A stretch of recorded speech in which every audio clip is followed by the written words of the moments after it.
하나님을 경외하는 노아라는 제목으로 말씀을 전하겠습니다.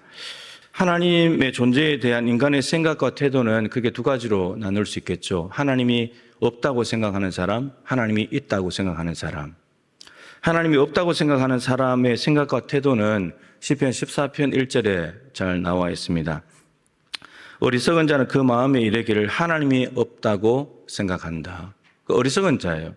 하나님이 없다고 생각하는 사람은 나름대로 자기 기준과 지식을 가지고 하나님은 없어, 그런 존재 없어 이렇게 말하면서 똑똑하고 지혜 있는 것 같아 보이지만 성경은 네가 어리석은 사람이라고. 여러분, 하나님이 없다고 말하는 것이 더 힘듭니다. 있다고 말하는 것보다 없다고 말하는 게 더 힘들어요. 하나님이 있다고 생각하는 사람의 생각과 태도는 다양합니다. 성경을 찾아보면은 출애굽기 5장 2절에 보면 바로가 모세가 와서 백성들을 내놔라 그랬을 때 여호와가 누군데 하나님을 모릅니다. 그리고 에스겔 28장 2절을 보면 두로 왕이 나오는데 이스라엘 그 땅 위에 있는 두로 왕이 나온 두로 왕은 스스로 하나님이 됐습니다. 나 신이야. 스스로 하나님이 되는 그런 모습들. 시편 50편 21절에 보면은 악인이 엄청나게 죄를 지으며 살아갑니다. 그런데 죄를 지어도 아무 일이 안 일어납니다. 그러니까 하나님이 침묵하고 계시니까 하나님도 나하고 똑같은 사람이네. 하나님을 오해합니다. 하나님을 친구나 동지지 정도로 여깁니다. 하나님의 존재를 알면서도 하나님이 가만히 있으니까 하나님을 자기하고 똑같은 부류의 존재로 생각을 한다는 거죠. 로마서 1장 28절에는 하나님을 마음에 두기를 싫어한다고 했습니다. 하나님이 있는데, 계신 걸 아는데, 그런데 하나님을 마음에 두기 싫다라고 하는 겁니다. 그러니까 하나님이 있다고 생각하는 사람들 중에서도 대부분의 사람들은 하나님을 무시하고 오해하고 거부하더라라는 것입니다. 하나님이 없다고 생각하는 사람이든 있다고 생각하는 다양한 사람이든 공통점이 있습니다. 이들 모두 다 하나님을 두려워하지 않습니다. 하나님을 경외하지 않습니다. 하나님이 없다고 생각하는 사람은 하나님이 없다고 생각하니까 두려워할 리가 없는 거죠. 마땅히 못 두려워하는 것이고. 그런데 하나님이 있다고 해도 하나님을 모르니까 하나님 누구야? 이렇게 나오면 하나님을 두려워할 수가 없잖아요. 그리고 하나님을 자신과 같은 악한 존재로 여기니까 두렵겠습니까? 그냥 친한 친구, 동지로 여기지. 스스로 하나님 자리에 오르니까 하나님 우습게 보는 거죠. 하나님을 마음에 두기 싫어한다는 것은 대놓고 이거는 무시하는 태도죠. 하나님을 두려워하지 않으니까 자신이 하나님이 되어서 자기 속에 오른 대로 마음대로 죄를 짓고 살아가는 것이 이 세대의 모습이 아닌가 싶습니다. 여러분은 하나님이 두렵습니까? 하나님이 얼마나 무섭고 두려운 분인지 혹시 아십니까? 경험하셨습니까? 아마 많은 분들이 경험 못했을 겁니다. 성경에 나온 하나님을 한번 몇 가지 소개해 볼 테니까 한번 들어보십시오. 하나님은 동성애가 만연했던 소돔과 고모라를 불과 유황으로 멸하셨습니다. 하늘에서 불과 유황이 떨어집니다. 불기둥이 치솟습니다. 사람들이 놀랍니다. 두려워 떱니다. 비명소리가 들립니다. 끔찍합니다. 눈앞에서 가족들이 나자빠져 죽습니다. 불에 타서 죽습니다. 이 일을 행하신 분이 하나님이십니다. 여리고성의 전리품은 하나님의 것인데 이것을 도둑질한 아간, 훔친 것, 그리고 아간에게 속한 가족들, 자식들이 뭔 죄가 있어서 하나님 그들까지 다 포함해서 함께 돌 던지고 불살라서 돌무더기를 만들어버렸습니다. 하나님의 것을 손댄 자에게 하나님은 이렇게 무섭게 심판하시는 분이십니다. 하나님이 명하시지 않는 다른 불을 담아 드린 대제사장 아론의 두 아들, 제사는 그 자리에서 하나님의 불이 나와서 그들을 불살라 버렸어요. 하나님께 예배하다가 죽었다는 말이에요. 가나안 땅에 살고 있던 가나안의 7 족속을 여호수아 군대를 통해서 거의 진멸하다시피 죽이시고 쫓아내셨습니다. 하나님이 가난한 사람을 도우려고 밭을 판 값에서 일부 헌금했는데 전부 다 했다고 속인 아나니아와 삽비라 부부 3시간 만에 부부가 장례를 했습니다. 제가 이 말씀을 보면서 이제 소제가 생각나더라고요. 소제. 레위기에 5가지 제사 중에 소제가 있잖아요. 가루 곡식으로 드리는 거. 이런 소제에 넣지 말아야 될 것이 뭐냐면 누룩입니다. 누룩. 누룩을 넣지 않았는데, 왜냐하면 누룩은 가루를 부풀게 하거든요. 부풀린 마음으로 드리는 제사 하나님이 받을 수 없다는 거예요. 일부 헌금 드려놓고 전부라고 부풀렸잖아요. 이거 하나님 못 받으신다는 거예요. 하나님이 주신 권세를 가지고 하나님께 영광을 돌리지 아니한 헤롯, 사도행전 12장에 나오는 헤롯, 이런 벌레가 먹여서 죽었대요. 벌레가 헤롯을 잡아먹어버렸대요. 심지어 아무 죄도 없지만 인류의 죄를 대신 짊어지신 아들 예수를 십자가에서 너무나 비참하게 죽이신 분이 바로 하나님이십니다. 이것이 불의와 불경건한 사람의 몸뿐만 아니라 영혼까지 지옥에 던져 멸하시는 무시무시한 하나님의 공의라고 하는 겁니다. 생명책에 기록되지 못한 자는 구더기도 죽지 않고 영원히 꺼지지 않는 불못에 던지시는 하나님의 거룩하심이라고 하는 겁니다. 하나님의 공의와 하나님의 거룩하심은 같이 가는 겁니다. 하나님이 두려우십니까? 이런 이야기를 들어도, 우리가 성경에 이런 이야기를 읽어도 하나님이 별로 두렵지 않습니다. 왜 그런지 아십니까? 성경을 안 믿거든요. 이게 하나님의 진짜 살아있는 말씀이라고 안 믿거든요. 그리고 이런 말씀들은 나한테 예외라고 생각하거든요. 그리고 이런 이야기를 하면 꼭 이런 생각을 하는 분들이 있습니다. 여기도 계실 텐데, 목사님, 하나님은 사랑과 자비와 긍휼이 하나님 아니십니까? 이렇게 말하는 분들이 있어요. 맞습니다, 여러분. 하나님은 사랑과 자비와 긍휼의 하나님입니다. 그런데 중요한 것은 하나님의 공의와 하나님의 거룩하심에서 나오는 진노와 심판을 알지 못하면 하나님의 사랑과 자비와 긍휼도 절대 알지 못합니다. 그걸 아셔야 됩니다. 우리는 반쪽짜리 하나님 자꾸 믿으려고 그래요. 예레미야가 3장 22절에 보면 여호와의 인자와 긍휼이 무궁하심으로 우리가 진멸되지 아니함이니이다. 40년 동안의 예언 활동을 했던 예레미야가 40년 동안이나 말씀 전했는데도 망해버린 남유다를 보면서 너무 마음이 아파서 슬픈 노래를 지은 겁니다. 애가 슬픈 노래예요. 근데 이 노래가 뭐냐면 예루살렘 성전이 있던 곳이 완전히 망가지고 이스라엘 나라가 망해버리고, 그리고 백성들은 하나님의 백성들을 포로로 보내버렸는데, 근데 그 포로로 보내시는 무시무시한 하나님의 공의를 경험한 겁니다. 포로 땅에 가서 나라가 망하는 걸 보면서. 그런데 완전히 망하지는 않는 것, 아직도 몸이 살아있는 것, 포로지만 살아있는 것, 이걸 보면서 하나님의 이렇게 살아있는 자체가 진멸되지 않은 것이 백성들의 의가 아니라 하나님의 인자, 사랑과 자비가 무궁하시기 때문에 살아있다는 고백을 하는 겁니다. 하나님의 엄청난 무시무시한 공의를 경험하고 난 뒤에야 비로소 하나님께서 정말 우리를 사랑하시는구나, 이거 깨닫는다는 거예요. 근데 우리는 반쪽짜리 하나님 사랑이시잖아요. 우리가 어쩌면 하나님의 사랑과 용납하심을 이용해 먹는지도 몰라요. 또 용서해 주실 텐데 뭐, 또 덮어 주실 텐데 뭐, 또 넘어가시겠지. 그렇지 않습니다. 하나님의 공의에 대해서 여러 가지 심판을 이야기했지만 사실은 하나만 이야기하면 충분해요. 하나님은 얼마나 공의로우신 분인가. 그게 뭡니까? 아들, 죄 없는 아들 십자가 죽이는 거예요. 그거 하나면 충분해요. 죄 없는 아들이지만 인류의 죄를 대신 짊어지셨으니 죄인이 됐어요. 여러분, 아빠 찬스 없어요. 아빠 찬스 없어요.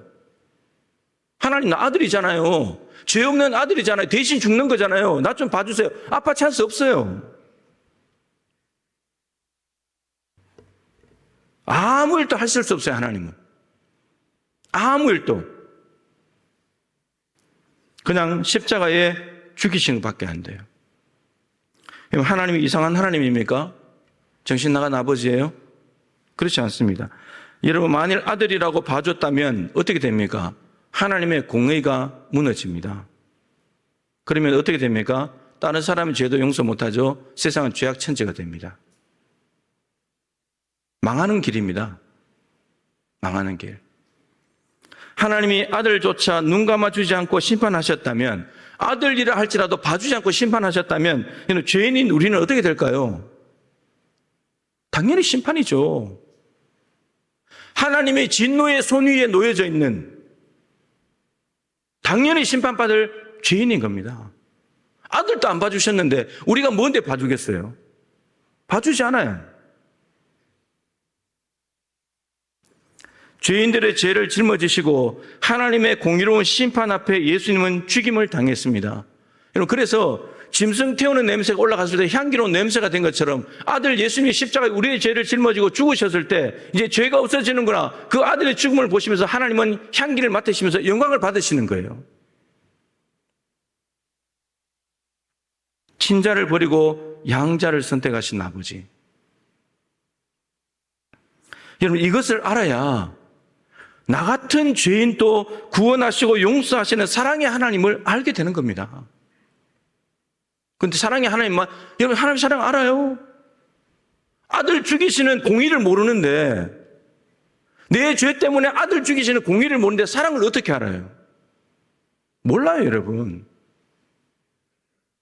그래서 여러분, 하나님의 공의와 하나님의 사랑이 절묘하게 만나는 곳이 십자가예요. 아들, 죄가 있기 때문에 처형하시는 공의가 거기에 있고, 그 때문에 우리 죄인을 구원하시는 사랑이 그 안에 있어요. 구약 이스라엘 백성들이 언제 하나님을 두려워했냐면 하나님을 두려워하던 때가 있었어요. 그런데 어느 시점이 지나면서 하나님을 두려워하지 않게 됐어요. 출애굽기 19장에 이스라엘 백성들이 애굽에서 나와서 시내산에 도착을 했습니다.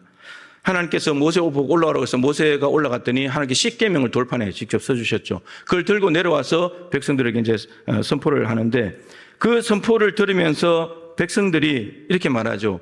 시내산 위에 있는 우레와 번개와 나팔 소리와 연기를 보고는 떨기 시작합니다.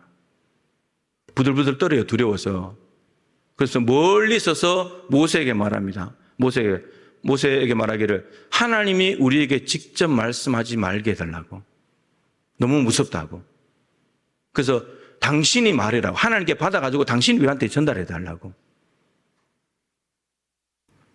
하나님이 번개와 구름 가운데서, 그 하나님의 임재와 영광 그 가운데서 하나님이 직접 말씀하실 때 백성들은 두려워했습니다. 벌벌 떨었습니다. 그래서 하나님이 아닌 모세가 말씀하기 시작했죠. 이 말은 좋게 말하면 이제 하나님과 백성 사이에 있는 선지자가 필요하다, 이렇게 이해할 수 있지만, 그런데 중요한 것은 이때부터 이스라엘 백성들은 하나님을 두려워하지 않게 됩니다. 중간 하나님의 말씀 심부름권자들이 세워질 때부터 백성들은 하나님을 두려워하지 않습니다. 출애굽기 19장부터 민수기 10장 10절까지 1년입니다. 시내산 1년 동안 머물면서 십계명을 비롯해서 이제 구원받은 백성들이 어떻게 살아가야 될 건지 하나님의 지침, 하나님의 말씀 법을 다 받게 됩니다. 그래서 성막도 짓고 그런 이야기들이, 제사법도 다 전수받고 그렇게 됩니다. 그러면서 민수기 10장 11절에 다시 구름 기둥이 떠오르면서 이스라엘 백성들이 이동을 시작합니다. 1년 정도 머물렀다가 이동을 시작하는 거죠. 그래서 10장 마지막 부분에는 광야 이동이기 때문에 이동할 때 필요한 행진 순서들, 지파별로 행진 순서들, 그리고 그 지파들이 챙겨가야 될 것들, 이제 성막도 챙겨가야 되고 해야 되니까 그것을 안내하는 말씀이 있습니다. 그래서 10장 그렇게 길지 않아요. 11장부터 곧바로 이스라엘 백성들은 원망하기 시작합니다. 곧바로 탐욕이 채워지지 않아서 애굽으로 돌아가자고 아우성을 부립니다. 주목하십시오. 하나님은 지금 어디에 와 계십니까? 시내산에 계셨던 하나님이 어디에 와 계시죠? 성막을 지었으니까 성막에 와 계신 겁니다. 저 멀리 계시던 하나님이 백성들 가까이 오셨고, 그리고 백성들 진영 한복판에 계십니다. 그러면 백성들 입장에서 시내산에 계실 때 하나님과 백성들 한복판에 오시는 하나님, 누굴 더 두려워해야 됩니까? 언제 더 두려워야 되죠? 언제 더 두려워야 돼요? 가까이 오셨을 때 더 두려워야죠. 모세조차도 성막에 못 들어갔었으니까. 근데 여러분, 그 찾아오신 하나님을 두려워하지 않습니다. 저 시내산에서 해발 2450m 위에서 목소리만 들려도 두려웠던 이스라엘 백성들이 성막 한복판에 오셔서 구름 기둥과 불 기둥을 통해서 늘 하나님이 거기 계시는 걸 보여줬는데도 불구하고 두려워하지 않습니다.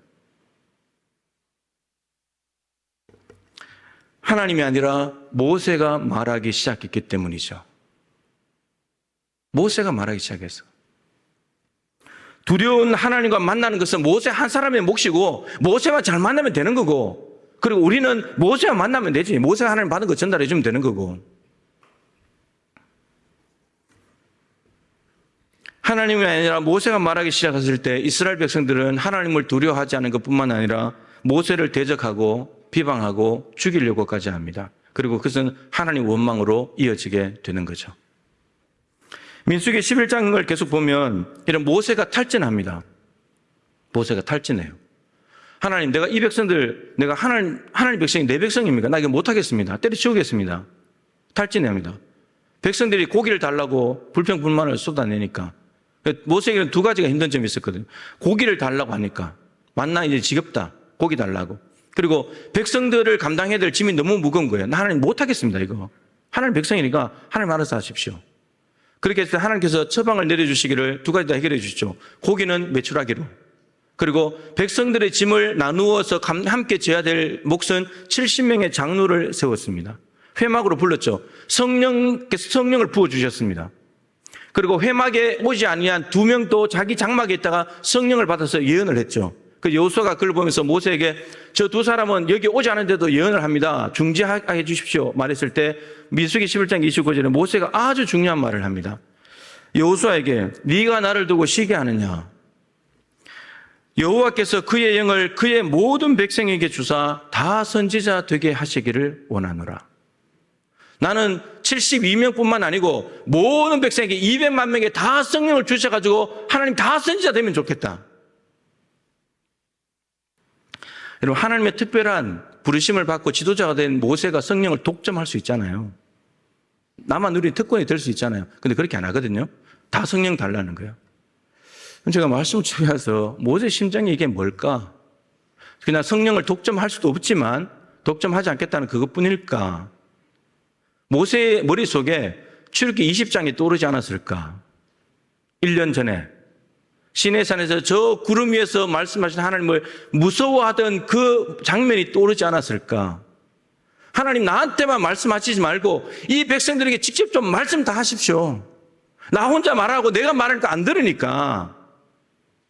모든 백성에게 다 성령께서 임하셔서 하나님이 직접 좀 말씀해 주십시오. 그 마음이 아니었을까? 제가 그 마음이에요. 하나님 말씀을 전하면 듣지 않아요. 세례요한의 메시지를 전해도 싫어해요. 야단친다고. 천국 설교하면 그것도 싫어해요. 저는 정말 하나님께서 여러분들에게 다 성령을 부어주셔가지고 여러분들이 직접 말씀하시면 좋겠어요. 하나님 한꺼번에 좀 일해 주십시오. 저한테만 말씀하시지 말고 한꺼번에 좀 다 말씀해 주십시오. 여러분, 하나님과 백성 사이에 선지자가 있다고 해서 다 하나님을 경외하지 않는 것은 아닙니다. 참 아이러니하게도 아수르의 수도 니느웨 요나 선지자를 보내서 40일 지나면 나라가 망합니다. 그랬는데 임금부터 짐승들까지 다 회개했어요. 두려워서, 하나님 말씀이 두려워서. 근데 정작 이방인들은 그렇게 하나님의 메시지를 두려워하면서 하나님 앞에 경외하면서 삶을 바꾸는데 하나님의 백성들은 안 바꿔요. 예레미야 40년 동안 말씀을 했는데 남들 다 망해버렸어요. 말씀을 두려워하지 않는 거예요. 선지자를 통해서 말씀해달라고 백성들이 요구했는데 그것은 결국 자기 영혼을 죽이는 일이었어요. 여러분, 만인 제사장 아닙니까? 다 하나님 앞에 예배할 수 있고 다 성령 받을 수 있잖아요. 성령 받은 70명의 장로의 역할은 모세도 혼자 담당하지 아니하리라. 같이 동력하는, 같이 짐을 같이 지는 거예요. 근데 여러분, 실제는 어땠을까요? 여러분, 11장 끝나고 12장에 아론과 미리암이 모세를 비방하고 반역합니다. 모세가 온유한 사람이었기 때문에 중보기도로 빨리 일이 끝나요. 근데 13장 넘어가면서 뭐가 나오냐? 12명 정탐꾼 이야기 나옵니다. 12명 정탐꾼들이 갔다 와서 2명은 갈 수 있다. 10명은 못 간다. 10명이 못 간다는데 200만 명이 다 못 간다. 여러분, 잘 생각해 보세요. 그 10명 못 간다고 하더니 10명하고 함께 동조해가지고 다 못 간다는 200만 명 안에 누가 있습니까? 누가 있어요? 성령 받은 70명 장로들 있잖아요. 그들 지금 뭐 하고 있는 거예요? 성령 받은 70명은. 모세와 짐을 나누어 지기 위해서 성령을 부어주셨다면 그러면 어디에 써야 돼요? 가나안 땅에 간다는 쪽에 써야 되잖아요. 저는 반대하는 쪽에 썼어요. 반대하는 쪽에. 70명은 다른 사람에게 없는 성령이 임하셨는데 어떻게 된 거예요? 이는 성령이 떠나신 겁니다. 성령이 떠났어요. 이는 성령 충만이 뭐냐면요, 온전한 성령의 지배, 다스림이에요. 또 다르게 말하면 말씀 충만이에요. 왜냐하면 성령은 진리의 영이기 때문에. 성령이 계시면 말씀이 충만해지는 게 진리의 영이기 때문에. 그러면 70명의 장로들은 나머지 백성도 마찬가지지만 가나안 땅을 주신다 하나님의 약속의 말씀을 받았어요. 말씀이 있어요. 그럼 성령이 충만하다면 그 말씀으로 충만하다면 여호수아 갈렙편에 가서 써야죠. 갈 수 있다고.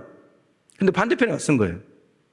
11장에서 성령을 받은 이 70명의 장로들이 13장에 와서 부정적인 이야기를 들으면서 부정적인 보고에 마음이 들어가는 순간에, 하나님의 말씀을 불신하는 순간에 성령이 떠나버린 거예요. 성령이 없어져 버렸어요.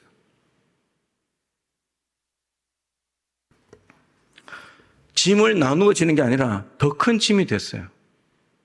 70명, 200명이 갖다 붙었으니까 더 큰 짐이 됐잖아요. 여러분, 하나님의 말씀을 듣지 않는 것이 여호와를 경외하지 않는다는 증거입니다. 여호와를 경외한다는 것은 하나님의 말씀을 듣는 걸 말하는 거거든요. 말씀을 듣지 않다면 경외하지 않는 거예요. 70명, 그리고 10명, 200만 명은 하나님을 경외하지 않는 사람들이에요. 말씀을 무시했으니까. 여호수아와 갈렙만 하나님을 두려워하는 사람이에요. 그래서 여러분, 그들은 어떻게 됐습니까? 다수결이 옳은 것 같죠? 40년 광야 뺑뺑 돌면서 다 장례를 치렀습니다. 장정만 60만 명이에요. 내가 오기 전에 계산해 봤어요. 40년, 1년 365일 해가지고 나눠보니까 하루에 40명씩 장례를 했어요. 날마다 장례예요. 날마다 장례. 그 세월을 보내고 여호수아와 갈렙하고 출애굽 2세대들, 아이들이 장성해야 그들만 가나안 땅에 들어간 거예요. 하나님을 두려워하지 않는 세대는 이렇게 된단 말이에요. 오늘 본문 말씀을 보면 노아 당시에 죄악이 세상에 관영했다고 그래요. 세상에 죄악이 충만했대요. 그래서 하나님이 물로 심판하시겠다. 여러분, 이 물로 심판하는 하나님의 공의, 거룩하심에서 나오는 거예요. 죄악이 가득한 세상과 하나님은 다르니까 그 공의에서 나오는 거예요. 심판하시겠다는 거예요. 근데 그것이 보이지 않는 하나님의 말로 경고했죠. 노아는 그 보이지 않는 경고, 하나님의 말씀을 존중했어요. 무시하지 않았어요. 받아들였어요. 하나님의 존재를 믿었고 그분의 경고하심을 믿음으로 받아들여서 순종했습니다. 100년 동안 방주를 지었어요. 8명의 가족만 구원받았습니다. 그러면서 오늘 본문에 결과적으로 세상을 정죄했다 그랬어요. 그게 무슨 말이냐면 노아가 방주를 100년 동안 지으니까 세상 사람들은 노아가 바보라고 미쳤다고 말했겠죠. 근데 결과적으로 홍수가 나면서 다 멸하니까 노아가 옳았고 세상이 틀렸다는 걸 드러냈다는 말이에요. 너희들 하나님을 경외하지 않았잖아.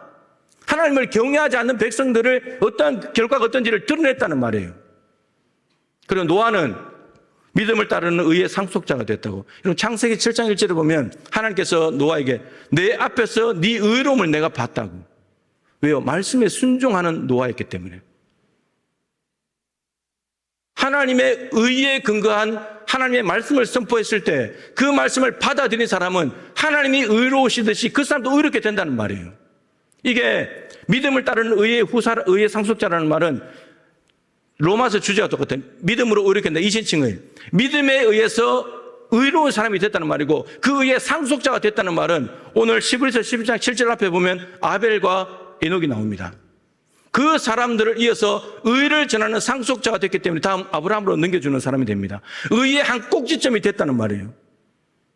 하나님이 이 시대에 누구를 찾는가? 하나님을 경외하지 않는 이 시대에 노아처럼 하나님이 말씀하실 때 그 말씀을 고지고대로 믿고 받아들여서 두려워 떨리는 마음으로 그 말씀에 순종하여서 하나님의 의를 드러낼 수 있는 사람, 세상 일들 틀려서 우리가 오라, 하나님이 오라, 이거 드러낼 수 있는 그 한 꼭지점이 되기를 하나님은 간절히 바라시고 이 시대의 노아를 찾으신다는 겁니다. 우리 동부교회가 저와 여러분이 이 노아 같은 하나님을 경외하는 하나님의 의를 드러내는 믿음의 사람들 될 수 있길 바랍니다.